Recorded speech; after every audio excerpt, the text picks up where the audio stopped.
Le Deutéronome, chapitre 20.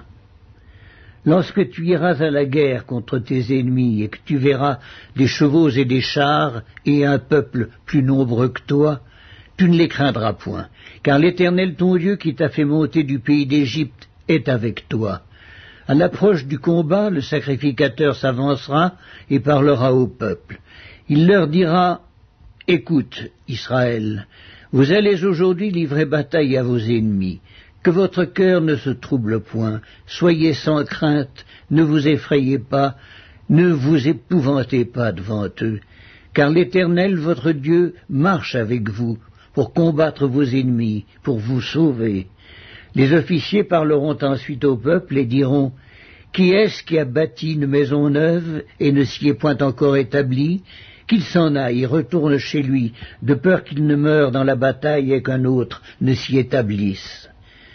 Qui est-ce qui a planté une vigne et n'en a point encore joui ? Qu'il s'en aille et retourne chez lui, de peur qu'il ne meure dans la bataille et qu'un autre n'en jouisse. Qui est-ce qui a fiancé une femme et ne l'a point encore prise ? Qu'il s'en aille et retourne chez lui, de peur qu'il ne meure dans la bataille et qu'un autre ne la prenne. » Les officiers continueront à parler au peuple et diront: « Qui est-ce qui a peur et manque de courage ? Qu'il s'en aille et retourne chez lui, afin que ses frères ne se découragent pas comme lui. » Quand les officiers auront achevé de parler au peuple, ils placeront les chefs des troupes à la tête du peuple. Quand tu t'approcheras d'une ville pour l'attaquer, tu lui offriras la paix. Si elle accepte la paix et t'ouvre ses portes, tout le peuple qui s'y trouvera te sera tributaire et asservi. Si elle n'accepte pas la paix avec toi et qu'elle veuille te faire la guerre, alors tu la siégeras. Et après que l'Éternel ton Dieu l'aura livré entre tes mains, tu en feras passer tous les mâles au fil de l'épée.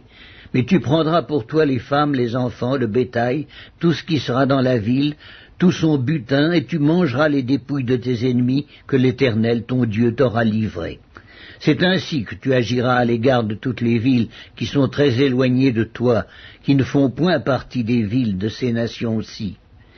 Mais dans les villes de ces peuples dont l'Éternel ton Dieu te donne le pays pour héritage, tu ne laisseras la vie à rien de ce qui respire, car tu dévoueras ces peuples par interdit, les Héthiens, les Amoréens, les Cananéens, les Phéréziens, les Éviens et les Jébusiens, comme l'Éternel ton Dieu te l'a ordonné, afin qu'ils ne vous apprennent pas à imiter toutes les abominations qu'ils font pour leur Dieu, et que vous ne péchiez point contre l'Éternel votre Dieu.